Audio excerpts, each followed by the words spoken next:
Alright, my friends, let's burn Designated Punching Bag the Oathbreaker Knight to ashes in a single turn.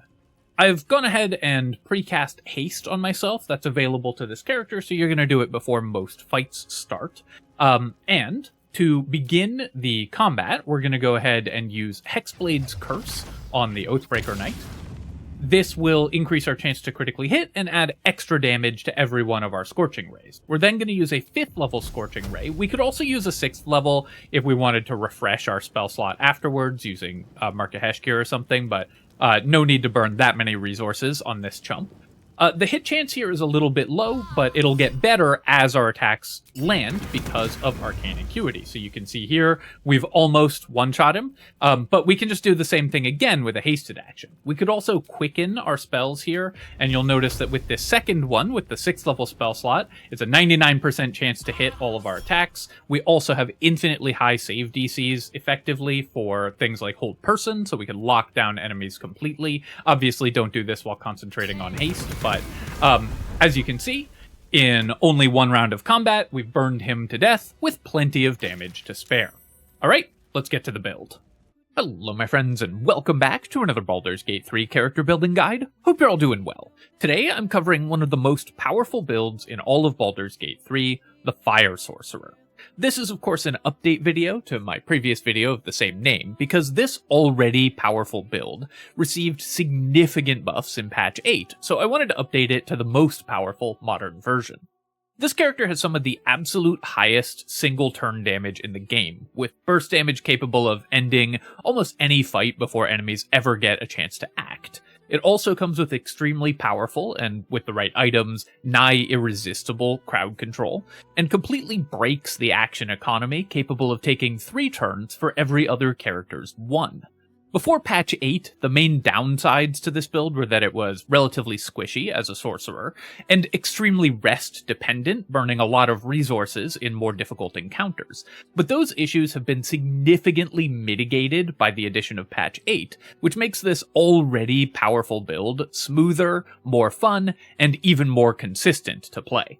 Before I begin, I do want to take a quick moment to say thank you so much to Impulsive Tinctive for the €5 donation, Orion Estarte for the $25, JD Longdrive for the $15, and Sean O'Neill, generic username, and Shrill for becoming channel members. Thank you so much, my friends. I really appreciate the support. It really means so much to me. Alright, let's start some fires.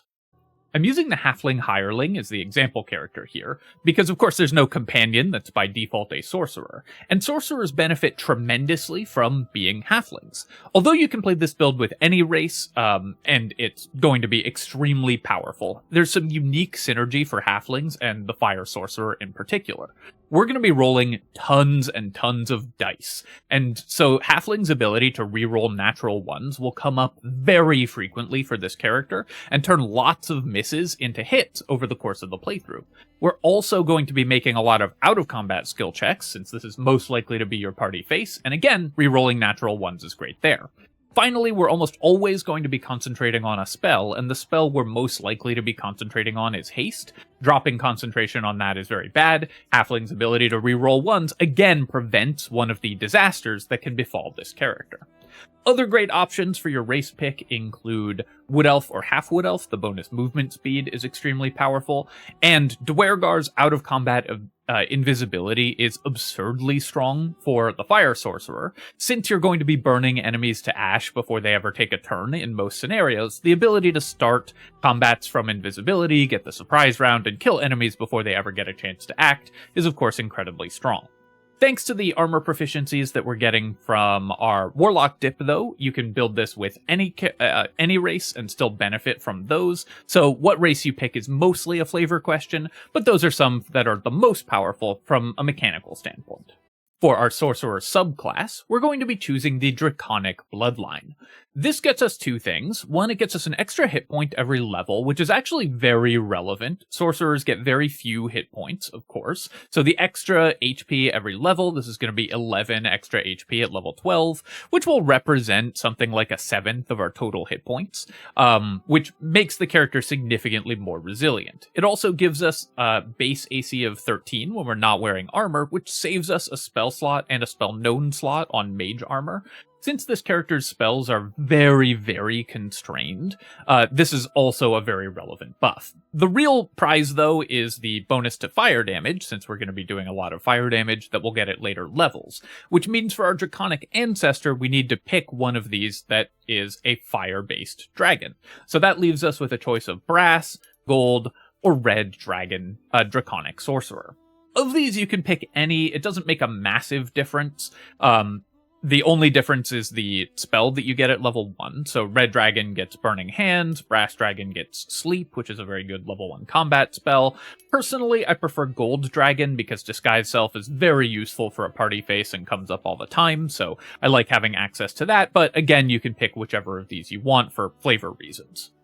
For our cantrip selection, we're going to be picking 2 damage cantrips, so we have multiple damage types and aren't entirely reliant on just fire damage. So we're going to grab Firebolt, and we'll also take Ray of Frost, which is the best level 1 damage cantrip. This will let us both freeze water to cause enemies to slip and fall, and slow enemies to run away in order to kite them better. Firebolt obviously is more damage and can set fires. In addition to that, we're going to grab Minor Illusion. This character will have great AoE damage, so the ability to group enemies up and then drop a fireball on their heads is, of course, incredibly potent. And finally, we'll pick Friends. Even on Honor Mode, this is a great cantrip to have for your party face because you can use it to gain advantage and then just leave the area, and the enemies won't get mad until it expires, so you can just wait out the timer on Friends and then come back and get free advantage on all of your charisma checks. For our spell selection at level 1, we're going to take Chromatic Orb, which lets us do great damage and many different damage types and create surfaces, which of course are very, very powerful, and Magic Missile for extremely consistent damage output. Since this doesn't roll to hit, you can use it to finish off low health enemies, or just guarantee that you damage a particularly dangerous enemy. For our ability scores, we're going to be focusing on going first and dealing as much damage as possible. There are 2 different ways we can build our ability scores, and it depends on whether you intend to give this character Ethel's Hair for a +1 bonus to their charisma or not. This character benefits more than just about any other character from getting Ethel's Hair. So if you're planning to get that in your run, you will almost certainly want to put it on this character. It's not required, but it does make you significantly stronger. So for the demo version of this build, I'm going to be assuming that we're starting with 17 Charisma, and then we'll buff it up to 18 using that consumable. If you're doing that, you're going to start with 16 Dexterity, 14 Constitution, 10 Wisdom, and 17 Charisma, and then you'll increase this to 18 during play. If you're not using Ethel's Hair, you'll start with 16 Charisma and put the extra 2 points in Wisdom for 1 more point of Wisdom save. The downside of doing that is you're going to have to dedicate more initiative gear to this character because you won't be able to get Alert as a feat, so that's why we want Ethel's Hair, and why this is the version of the build that I'm going to be assuming you're using for the purpose of this demo. Finally, we just want to take party face skills. Persuasion, of course, is the most important, which is why we're starting as a sorcerer, and then you can grab intimidation or deception, your preference. You can also take backgrounds that give you some of these dialogue skills. The Guild Artisan background, for example, gives you persuasion and insight, very useful for a dialogue-focused character. And then you could take deception and intimidation. Also worth noting that with high charisma and friends, you don't need proficiency in all of these skills to be able to make skill checks with them, so you'll still be able to make those rolls, even if you index more into one of these skills. That's it for level 1. Let's move on to level 2. Also, I just realized after recording the intro that I had blue dye on the robe for the Fire Sorcerer. Obviously a ridiculous choice, so I fixed that. At first level, we're going to be starting with a level of Sorcerer. Although we're going to be dipping Warlock for this character, we want to start with Sorcerer for 2 reasons. 1, Sorcerer gains Constitution save proficiency, which is the most important save proficiency for any caster, since it governs whether you can maintain concentration on your spells when you take damage or have to make con saves. The second is that Sorcerer also gets better skill proficiencies for being a party face, and since this is a charisma character, it's very likely to be your party face, though it doesn't have to be, so starting with Sorcerer just gets us a couple small advantages over starting with Warlock. At character level 2, this is where the major buff to this build comes in from patch 8 with the existence of Hexblade Warlock. Now we're going to take one level of Warlock here, and you can actually take Fiend or Great Old One Warlock, and they're very, very powerful. Archfey is also okay, but Fiend Warlock gives you Command, which is an extremely strong control spell for this character, and Great Old One gives you Mortal Reminder. We're going to be landing a lot of critical hits, so this is again very powerful passive control. But previously you were most likely, when building this character, just to take 12 levels of Sorcerer. Now, with Hexblade Warlock, we get a bunch of incredibly powerful additions to the build that make it significantly more resilient and also much less rest dependent. By taking one level of Warlock, we get an extra spell every short rest, which is already pretty good for this character. You can eat those spells, turn them into sorcery points, and then turn them back into spell slots if you want. So you can use these short rest spells pretty frequently to extend the lifespan of your sorcerer, which has a very high burn rate, pun very much intended. You also get to take the shield spell without spending a sorcerer spell known slot on it, which is very good as well, because this is a spell you're almost always going to want, but spells known are very constrained for sorcerers. In addition to that, we also get some extra cantrips, which are very nice here. We get to take Eldritch Blast for yet another great damage cantrip, and Bone Chill to be able to shut down enemy healing and give undead disadvantage. So we now have all of the strong damaging cantrips and an array of options available to us. And we, in addition to Shield, also get to take Hex. This character is going to be doing most of its damage by casting Scorching Rays, which hit many, many times.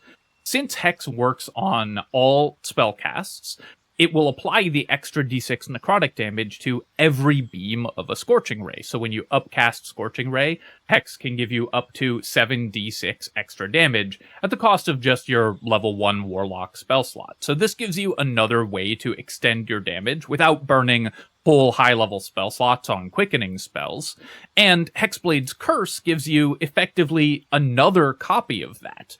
By bonus action casting Hexblade's Curse, you gain additional damage equal to your proficiency bonus on every damage roll, which again, we're making tons of damage rolls on this character, and a bonus to critical hits against that target. Again, we can do this once per short rest, so it means that our damage output is significantly less long rest dependent because we're burning fewer spell slots in every combat. We also, as a Hexblade, get medium armor and shield proficiency. While in the endgame, this character is going to switch back to powerful robes, because they're really good for casters. Medium armor makes us much tankier in the early game, and shield proficiency gives us some great options for items. Doesn't constrain what race we're picking, so we can always use shields. And again, just makes us significantly more resilient in the early game, so it takes what was previously a fairly squishy character and makes it significantly harder to kill. So we just get to go longer and with less disruption from our enemies while dealing even more damage than used to be possible. At character level 3, we're going back to Sorcerer, because of course we want to level up and reach our Sorcerer bonus fire damage as quickly as we can. And we also get access to extra spells and Sorcerer meta magic. What spell we pick at this level is not super important. We're very likely to swap this out as soon as we get access to level 2 spells. So you can take Fog Cloud or Ice Knife. These are decent early game spells. I'm going to go with Fog Cloud here. And then, of course, we're going to pick our meta magic. The meta magic that we're going to pick is always Twin Spell, because this will let us twin haste and haste ourselves and an ally for extra actions, or 2 allies if we want to fight where we don't expend as many spell slots. And, of course, twin our combat spells as well. In addition to that, you can take either Extended Spell. Extended Spell is especially good if you are dipping Fiend Warlock instead of Hexblade, because you can double the duration of command. But also pretty nice for this character with lots of duration effects and duration crowd controls. Or you can just take Distant Spell. I tend to like Distant Spell a little bit more because it means that you can play even safer. A 90-foot long Scorching Ray means that you can be 120 feet away after casting it if it somehow doesn't kill an enemy. At character level 4, we're taking our 3rd level of Sorcerer, which gets us access to 2nd level spells here. And there are 2 spells that we really want to grab at this level. We're going to pick up Cloud of Daggers. This is just generically the best combat spell available at this level. There's lots of encounters that Cloud of Daggers will just solve outright, and it's the highest damage, level 2 damage spell in the game, even higher than Scorching Ray most of the time because there's no saving throw or hit roll with Cloud of Daggers. We also do want Scorching Ray. That's what this character is mostly built around, so we're going to go ahead and replace whatever spell we took at level 2 and pick up Scorching Ray as well for even more damage output. For our meta magic selection here, we're going to take Quicken spell. This is very likely to be taken at level 3 on every single sorcerer build, and this one is no exception. What's better than one spell in a turn? 2 spells in a turn, and that's how Sorcerer just breaks the action economy by taking multiple turns for every other character's 1. At Sorcerer level 4, we get an extra spell selection here, and we're going to go ahead and take Misty Step. Most characters should have access to Misty Step for mobility options, and this can help us get out of bad situations. So just having the bonus action Teleport is very, very helpful. We also get an additional cantrip. There's a couple different options that we can take here, but having Mage Hand is very useful for this character. There's a couple throwable items that we might want to use, and the Mage Hand can throw those. You can also take Light if your party doesn't have access to it, because it's a very useful utility cantrip going into Act 2. For our feat selection here, if you're using Ethel's Hair to boost your Charisma up to 18, you're going to go ahead and take Alert. This is great on Honor mode, because if you go first, enemies don't get to go second, so almost any Honor mode character can benefit from taking this feat. If you don't have Ethel's Hair, then you're going to take an ability improvement to boost your Charisma up to 18, so if you're not using that build, we're going to skip Alert and then use items in order to boost our initiative instead. But for this version of the build, Alert is always going to be the feat. At character level 6, we're taking our 5th level of Sorcerer, which gets us extremely powerful level 3 spells. This is where most characters reach their first major power spike as spellcasters. Now, one thing that you'll notice as a Draconic Sorcerer is that we're heavily constrained on our spell selection, so we need to be very careful about which spells we take in order to have access to all of the tools that we need to win combats. For this character, we're going to grab Counterspell. Any Honor mode party should have access to Counterspell. I usually like to have 2 characters capable of casting this because it can just stop enemies from instantly ending your run with devastating spell casts. And then we're also going to replace one of our lower level spells. These are all really strong spells, so we're not thrilled about having to replace any of them. But since we're very likely to be concentrating on other stuff at this point, we're going to replace Cloud of Daggers, and we'll replace it with a concentration spell, in this case Haste. Twinning Haste is one of the best things that you can do as a sorcerer. Being able to cast it on yourself and an ally, or on 2 allies, is ridiculously strong. This effectively lets you spend no actions, because you cast this before combat starts, on getting 2 extra actions every turn of combat. So again, you're just breaking the action economy completely, and meaning that you act many more times than enemies do. Dungeons & Dragons can basically be thought of as an exercise in trying to increase the ratio of actions you take to actions enemies take to infinite. That can either be done by killing them so they can't take any actions, or by directly increasing the number of actions you take. Sorcerer does that directly, which is why it's one of the strongest characters in the game. At level 7, we reach our 6th level of Draconic Sorcerer, and this is where we get Elemental Affinity for fire damage. What this means for us is that every time we do fire damage, it adds our Charisma modifier to that damage. Since we're mostly casting Scorching Ray, which does its damage in multiple instances, we're adding our Charisma to every single ray. So if we cast a level 2 Scorching Ray, and we have 18 Charisma at this point, that's adding 12 total damage to the spellcast.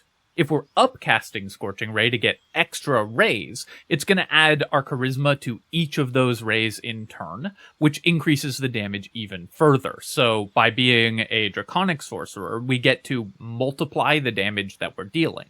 If we're then adding Hex damage to each ray, or Hexblade's Curse damage to each ray, you can see that each shot that we do applies so many instances of extra damage that most enemies won't have the health to survive it. For our spell selection at this level, we actually have a bunch of choices. There's a lot of different spells that we could use. You could take Hold Person, which can work with the Hat of Fire Acuity to lock down enemies more easily. You can also take Hypnotic Pattern to lock down entire encounters, but for my money, it feels wrong to play a Fire Sorcerer without Fireball, so even though there's a bunch of other options, we're going to go ahead and take Fireball. We do want AoE damage for this character anyways, but from a purely mechanical standpoint, it might be a little better to take Hold Person or Hypnotic Pattern at this level. Fireball's a good spell, but not an amazing spell, but we're playing a Fire Sorcerer, so of course we're going to take it. At level 8, we get our 7th level of Sorcerer, getting access to 4th level spells. And of course there's another Fire spell, which also happens to be one of the best spells at 4th level for a Sorcerer, and that is Wall of Fire. This is another concentration spell, but it's a concentration damage spell, so for fights where you don't want to concentrate on haste, this is often your best option. There's a lot of fights that this solos, because enemies who are moving towards you will always take the damage, and often over multiple turns. The trick with Wall of Fire is try to get it in a narrow hallway lengthwise, so enemies have to walk down the entire length of the wall instead of just through it, and take damage multiple turns in a row. We also, at this point, are likely not to need Chromatic Orb that frequently anymore. This has been a mainstay of our non-concentration damage dealing, but now we have Scorching Ray and Fireball filling that role. So we're going to go ahead and swap out Chromatic Orb, despite, again, being a very powerful spell, and we'll pick up Hold Person. Hold Person is really good once we get the Hat of Fire Acuity, of course, and so being able to build up really strong save DCs and then use Hold Person to lock down enemies. It also synergizes extremely well with Scorching Ray because the critical hits from within 10 feet do work on the Scorching Ray beams, so if you Hold Person someone and then hit them with Scorching Ray, you get a whole ton of guaranteed critical hits. At level 9, we're getting our 8th level of Sorcerer for a second feat, and of course with our feat we're going to boost our Charisma to the maximum. Obviously we have the +1 from Ethel's Hair, so now we have 20 Charisma. That means we're doing +5 damage with every single ray whenever we cast Scorching Ray, 5 damage extra to every enemy we catch in a Fireball, and so on, so our fire damage is even higher than it was before. Also, of course, this improves our save DCs and chances to hit, which are very important for this character. For our spell selection at this level, we have a lot of different options. It's been pretty tightly constrained up to this point, but here is where you get a little more room to customize the character based on how your party is playing out and what things you feel you're missing. By this point in the game, of course, you should have a pretty good sense of what your party actually needs. So a few good options are Sleet Storm. This is another very powerful AoE control spell. There's a lot of fights, even in the late game, that Sleet Storm does very well against. Or Ice Storm if you feel that you need another non-concentration AoE damage spell. Hypnotic Pattern can help you shut down entire encounters, as could Confusion if you prefer a level 4 spell slot for that purpose. And if you're worried about certain boss fights with enemies that have very weak Charisma saves, Banishment targets enemy Charisma and is a good option as well. Since this only comes up in a handful of fights, I wouldn't recommend it, but there are specific party compositions that might want to consider it if you're worried about fighting Orin, for example. What I'm going to recommend as a good generic pick is Sleet Storm. This is just always an extremely powerful option, a great control spell, but there's a lot of different options to customize based on what your party needs. When we get 5th level spells at character level 10, of course, we get to choose a Sorcerer spell of level 5, and we're going to pick up Hold Monster. Hold Monster, just like Hold Person, works extremely well with Acuity, gets us guaranteed critical hits, and hits the enemies that Hold Person doesn't.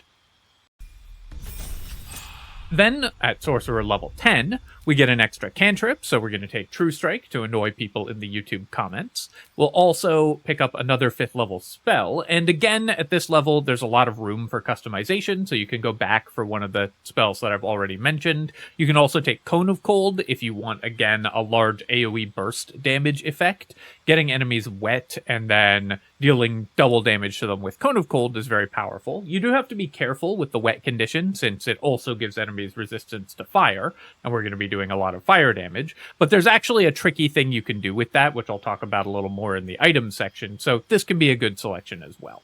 For a good generic pick, I'm just going to pick up Hypnotic Pattern. I really like having multiple ways to lock down these encounters, but again, you should have a good sense of what your party needs and what gaps you're trying to fill at this point. For our meta magic selection, we're going to take Heightened Spell. This can, at the cost of 3 sorcery points, give enemies disadvantage on saves, combined with the boost to save DCs that we're getting from the Hat of Fire Acuity, if we're using that, or just from our save DC items and being a charisma caster and having high charisma, enemies will almost always fail their saves against any of our spells, which can let us lock down encounters with Hold Person or Hold Monster, and even the most difficult boss fights in the game become trivial if you can force them to fail saves against that, assuming they're not immune. And finally, at level 12, we get 6th level Sorcerer spells, and we also get the ability to freely fly as a Draconic Sorcerer, which is really nice, especially if you aren't using the Illithid fly power. Free flight all the time is just very powerful and makes this character significantly more mobile. It's a great capstone ability to get at the end of the build. For our spell selection at this level, we're going to take Globe of Invulnerability. There's several boss fights that this just wins outright because it makes you immune to damage for 3 turns. So in the late game, this is one of the most important tools in the game to have access to.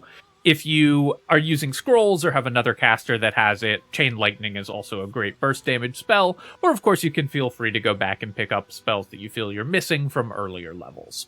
Alright, my friends, that is the updated Fire Sorcerer, but of course we can make the character even more powerful and more burny with items, so let's talk about those. Items for this character are fairly straightforward. We're really looking for one thing and one thing only from our items, and that is to hit with our attacks as frequently as possible. We just want to land our Scorching Rays as much as possible to do as much damage as possible. Everything else flows from there. So our itemization is in aid of making that happen as much as it can, and mitigating the problems that turn up if that somehow doesn't happen. So we're basically just building defenses and ways to make Scorching Ray land more reliably. For that reason, we're building pretty much every way to increase our spell attack rolls that exist in the game. Well, let's start with our weapon. For our early game, we're going to use the Spell Sparkler as our weapon. This gives us lightning charges whenever we deal damage with a spell, and those lightning charges increase our chance to hit by +1. No matter how many charges you have, it's always a +1 to hit, but +1 to hit is a lot in the early game, and making those extra hits land more reliably is really powerful. It also adds an extra lightning damage to every ray of our Scorching Rays, and an extra d8 lightning damage when we reach 5 charges, so it increases our damage significantly every single time we cast Scorching Ray. In the late game, we're going to swap to Mark of Heshkir. Of course, this is going to be the best endgame staff for pretty much any spellcaster, but this character in particular uses this staff well. We're very spell slot hungry, so the ability to refresh one of our level 6 spell slots with Arcane Battery is incredibly powerful for this character. And the plus bonus to spell attack rolls and spell save DC that Mark of Heshkir has is great. But what really sets it apart is Kreska's Favor. When you have Mark of Heshkir equipped, you can use Kreska's Favor and set it to fire. And this will add fire, your proficiency bonus in fire damage to every spell that deals fire damage. Since this applies to every individual ray of the Scorching Ray, this is another +4 damage on every single ray that we fire. It also allows us to build up heat, which we can then use heat convergence to add even more fire damage to our next spell. The usual for the heat convergence tooltip here is broken, but basically you'll build up charges of heat convergence, you then activate it, and it adds that many points of damage to your next spell. It'll only work on one ray of a Scorching Ray, so the usual pattern for this is you use Scorching Ray to build up heat convergence, so to build up heat, then you discharge it in a fireball, so you apply the extra damage to every enemy that gets hit by the fireball. It's a small amount of damage, but it does add up. In addition to our weapon, because we're a Hexblade Warlock, we also get access to a shield. And the best shield by far for this character is Ketheric's Shield.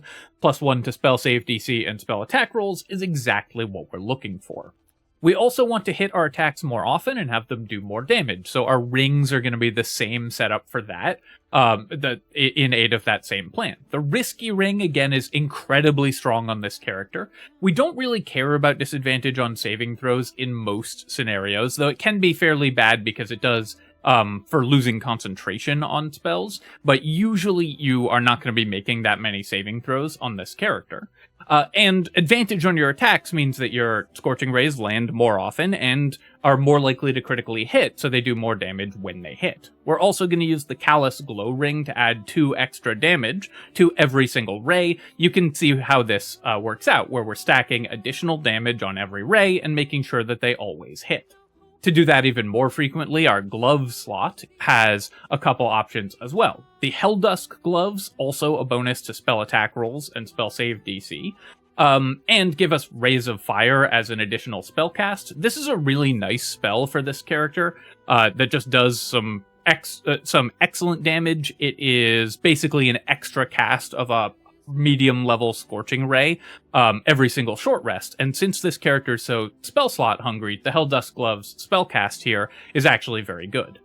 The other option for our gloves is the Spell Might gloves. The Spell Might gloves let you take a -5 penalty to your hit chance, which obviously is a pretty severe penalty, for an extra d8 damage on any spell that requires an attack roll. Well, Scorching Ray requires an attack roll, so this is an extra d8 damage on every single ray that we fire. We can mitigate the downsides with the bonuses from our extra hit chance from things like the Risky Ring, and of course the Hat of Fire Acuity means that once we've started hitting enemies, we're never going to miss with subsequent Scorching Rays because Arcane Acuity will give us such a huge bonus. For our amulet selection, we have several different options. The Amulet of the Devout, if you want to focus more on control spells. This doesn't increase your chance to hit with spells, but save DC is still really good, so this is just a great caster amulet. Or the Amulet of Greater Health can make this character significantly tankier when combined with the +1 health per level that you get from being a Draconic Sorcerer. This means that you actually end up with an extremely high health total if you're wearing the Amulet of Greater Health. 134 for a Sorcerer is extremely powerful and very hard to take down. Another good option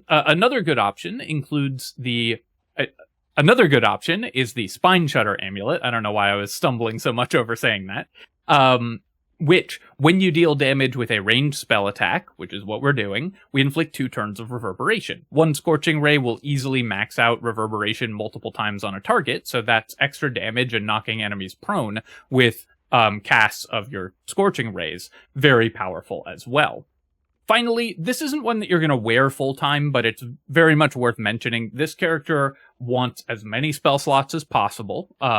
We can both consume them for sorcery points and cast them for very damaging spells. So the Spellcrux Amulet and other ways to restore your spell slots are very important. You're going to swap this in, restore the spell slot, and then swap back to your normal amulet in order to keep going for longer during your adventuring days.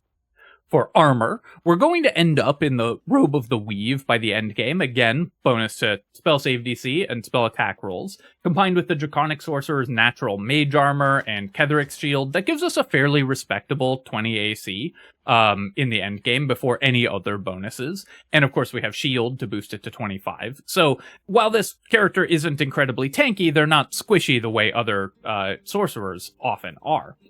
Other good options, especially in the early game, you can use any medium armor with this character. Usually I like to just put them in whatever medium armor the rest of my party doesn't need, because they're still going to be playing at the back, they're less likely to be taking attacks than other characters, so you don't need to invest in specific medium armor sets for them, but so just go with whatever the rest of your party doesn't need that gives them the highest AC.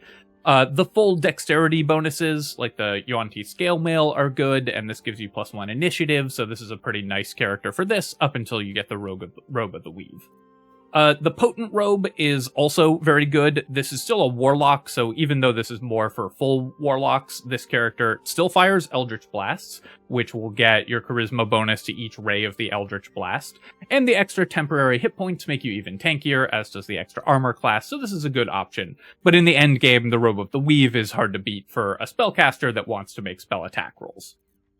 In addition to that, the Cloak of the Weave does the same thing, but in the Cloak slot, which is also a very uncontested slot, so that's almost 100% going to be your Cloak for this character.